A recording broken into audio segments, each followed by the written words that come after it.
Hello dear students, welcome to Kataria pharmacy. तो दोस्तों कैसे हैं आप सब? आई होप सभी अच्छे होंगे। तो दोस्तों हम पढ़ रहे थे B pharma 8th semester biostatistics and research methodology. इसकी हमारी यूनिट सेकंड चल रही थी। इसमें हम देख रहे थे जो डिफरेंट डिजीज दे रखे हैं हमारे सिलेबस में, उनको हम कवर कर रहे थे। तो आज के इसके लेक्चर में हमारी 7th नंबर डिजीज होगी, जो डिजीज है हमारी डेंगू। इसके बारे में आपने सुना होगा, जैसे मलेरिया पढ़ा था, चिकनगुनिया पढ़ा था, वैसे ही आज हम डेंगू पढ़ेंगे। ये तीनों डिजीज एक दूसरे से इनका बहुत ही ज्यादा रिलेशन होता है।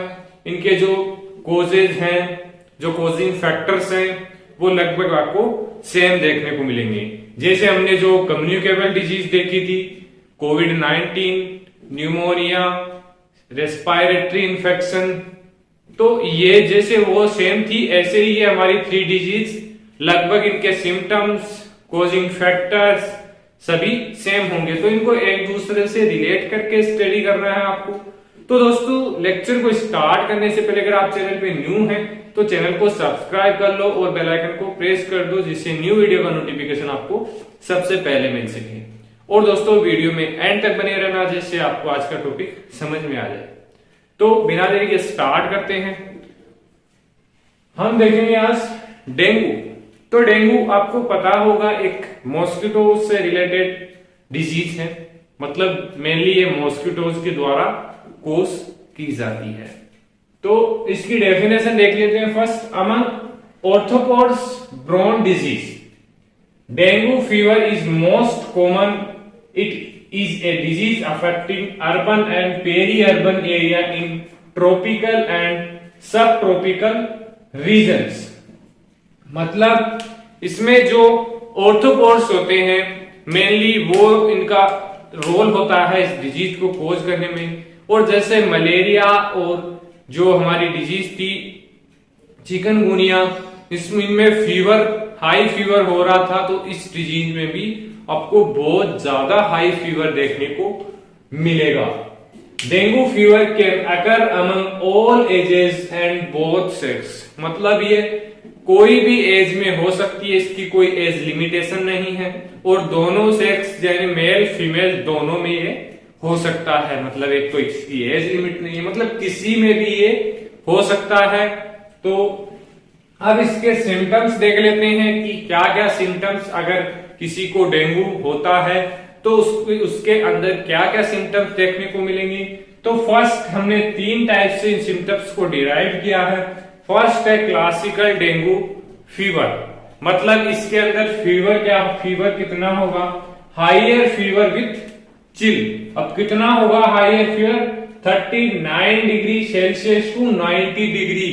अब 90 डिग्री आप समझ सकते हैं कितना हाई टेम्परेचर है। बॉडी का नॉर्मल टेम्परेचर 37 डिग्री होता है, तो ये तो बहुत ज्यादा हो गया, मतलब इसके बीच में इसका टेम्परेचर होता है।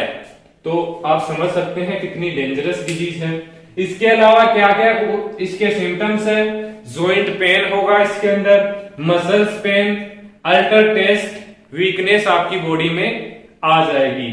इसके अलावा सेकंड है dengue haemorrhagic fever, same as above, मतलब जो क्लासिकल डेंगू के सिम्टम्स हैं वो इसके अंदर होंगे। इसके अलावा इसमें क्या होगा, damage of blood vessels and bleeding from nose and gum. तो नोज और जो हमारे गम्स हैं उनके अंदर ब्लीडिंग इसके अंदर देखने को मिलेगी। हेमोरेज का मतलब ब्लड निकलना होता है, ब्लड लॉस होता है इसके अंदर। डेंगू शॉक सिंड्रोम, अब डेंगू के अंदर शॉक भी देखा जाता है। अब इतना नहीं कि कौन सा शॉक देखा कौन सा शॉक मेनली इसके अंदर होता है, शॉक भी अलग अलग टाइप्स के होते हैं। तो हम सिर्फ ये देखेंगे कि इसके अंदर शॉक भी एक कॉज होता है। It include all symptoms of dengue, सभी सिम्टम्स इसके अंदर आपको देखने को मिलेंगे, like fever, bleeding and shock. ये तीनों इसके अंदर देखने को मिलेंगे, डेंगू शॉक सिंड्रोम। तो अब डेंगू हो गया है, हमें लग रहा है कि सिम्टम्स आ रहे हैं पेशेंट में, तो अब उनको कैसे पता लगाएंगे कि इसको एक्चुअली डेंगू है या नहीं। तो इसके लिए टेस्टिंग होगी, लेबोरेटरी टेस्टिंग। तो लेबोरेटरी टेस्टिंग में मेनली जो ब्लड है उसका सैंपल लिया जाएगा और उससे ही टेस्ट किया जाएगा। तो इसमें मेनली प्लेटलेट्स डाउन होते हैं, आपको पता होगा ये सब, क्योंकि ये बीमारी ऐसी है, ये डिजीज जो लगभग मतलब जो 5 होम्स होते हैं उनमें एक होम में तो आपको पेशेंट जिसके डेंगू हुआ होगा वो मिल जाएगा। तो मतलब लगभग ये होती रहती है। तो पता होना चाहिए कि इसमें प्लेटलेट डाउन होती है, कितनी डाउन हो जाती है, लेस देन 1 लाख। तो इसकी संख्या बहुत डाउन हो जाती है। तो प्लेटलेट्स का रोल आपको पता होगा। तो प्लेटलेट डाउन होगी तो बॉडी में वीकनेस बहुत ज्यादा आएगी, आप उठ भी नहीं पाएंगे। बीइंग डेंगू हेमोरेजिक फीवर, मतलब मेनली जो इसमें प्लेटलेट डाउन है उनको टेस्ट कर लेंगे तो समझ जाना, अगर प्लेटलेट्स आपकी डाउन आ रही है 1 लाख से तो आपको डेंगू है, कंफर्म हो जाएगा। तो अब डेंगू है तो इसको प्रिवेंशन एंड कंट्रोल कैसे करेंगे? तो पहले फर्स्ट स्टेप है एक्टिव सर्विलेंस। अब प्रिवेंशन एंड कंट्रोल में हम ये नहीं देख रहे हैं कि जो पेशेंट है जिसको डेंगू हुआ है उसको कैसे ट्रीट करना है, हम जो डिजीज है उसकी जो स्प्रेड हो रहा है कम्युनिटी के अंदर सब कुछ उसको पूरी तरीके से कंट्रोल करना है, वो ही आता है प्रिवेंशन एंड कंट्रोल के अंदर, ना कि कोई स्पेसिफिक पेशेंट को हम ठीक करने के लिए ये पढ़ रहे हैं। तो it is an essential compound of a plan to avoid dengue, मतलब एक्टिव सर्विलेंस एक एसेंशियल प्लान है डेंगू को अवॉइड करने के लिए। उसके बाद क्या होगा, फर्स्ट सर्विलेंस प्लान होगा, उसके बाद सेकंड होगा मॉस्किटोज कंट्रोल, क्योंकि मेनली जो मॉस्किटो लार्वा होता है उसके द्वारा ही ये कोज होता है, जो ऑर्थोपोड्स ब्रोन डिजीज है, मतलब ऑर्थोपोड्स जो लार्वी है मॉस्किटोज का, larva source reduction in removal और cleaning of water holding containers. जैसे मलेरिया में, चिकनगुनिया में हमने देखा था कि जो भी ओपन वाटर सोर्सेज हैं उनको ढक के रखना है, उनमें साफ सफाई मेंटेन करनी है, वो ही इसके अंदर करना है। That function as domestic environment of larva habits it that most efficient way to manage the mosquito transmitting जो डिजीज होगी हमारी डेंगू, उसको हम मैनेज कर सकते हैं, प्रिवेंट कर सकते हैं, अदर कम्युनिटी में फैलने से रोक सकते हैं। आगे है prevention of dengue in traveller.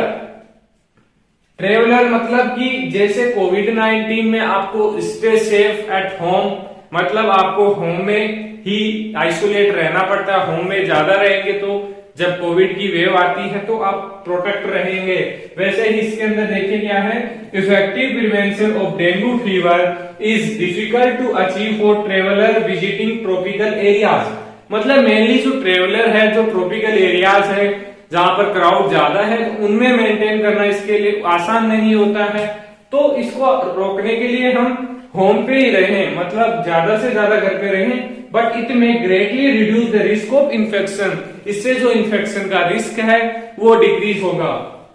तो प्रिकॉशन क्या क्या रख सकते हैं इसके अंदर, staying in room with screening and air conditioning to kill adult mosquitoes indoor, मतलब आपके रूम में कोई मतलब मॉस्किटोज है ज्यादा तो आप कोइल्स वगैरह का यूज करिए, और स्प्रे जो एरोसोल्स होते हैं इंसेक्टिसाइड कंटेनिंग उनका यूज करें to kill adult mosquito indoor room and spray with aerosol bound insecticide wearing protecting cloth. यही हमने पिछले वीडियो में देखा था जो चिकनगुनिया डिजीज थी, मतलब ये डेंगू जो मॉस्किटो से रिलेटेड 3 या 4 डिजीज हैं, मलेरिया हो गया, चिकनगुनिया हो गया, डेंगू हो गया। तो इनमें जो सिम्टम्स देखने को मिलेंगे, इनका जो प्रिवेंशन होगा वो लगभग आपको सेम देखने को मिलेगा, तो आपको याद रखने में भी आसानी हो जाएगी। तो दोस्तों अब देखो अब ये डिजीज हैं तो अब इनमें इंपॉर्टेंट तो ये नहीं बता सकता कि ये स्पेसिफिक डिजीज है जो आपको मिलेगी, तो सभी डिजीज, क्योंकि ये बेसिक नॉलेज भी है कि आपको सभी डिजीज के बारे में पढ़ना है, कोई भी डिजीज आपको उठा के दे दे एग्जामिनर आपको उसको लिख सकते हैं आराम से, क्योंकि ये बेसिक लाइफ प्रोसेस का एक पार्ट है कि डिजीज के बारे में आपको नॉलेज होना चाहिए कि कैसे स्प्रेड हो रही है, तभी आप डिजीज से बच पाओगे और अपनी फैमिली को बचा पाओगे। तो दोस्तों इसको आपको पेपर में रिप्रेजेंट करने में कोई दिक्कत नहीं आने वाली है। अगर और आप हमारे नोट्स परचेज करना चाहते हैं तो वीडियो के डिस्क्रिप्शन में मैं टेलीग्राम ग्रुप का लिंक दे दूंगा, उसको ज्वाइन कर लो और वहां से आप नोट्स मुझे कांटेक्ट करके परचेज कर सकते हैं। तो दोस्तों वीडियो अच्छी लगी तो वीडियो को लाइक कर दो और चैनल को सब्सक्राइब कर लो। धन्यवाद, मिलते हैं नेक्स्ट वीडियो में।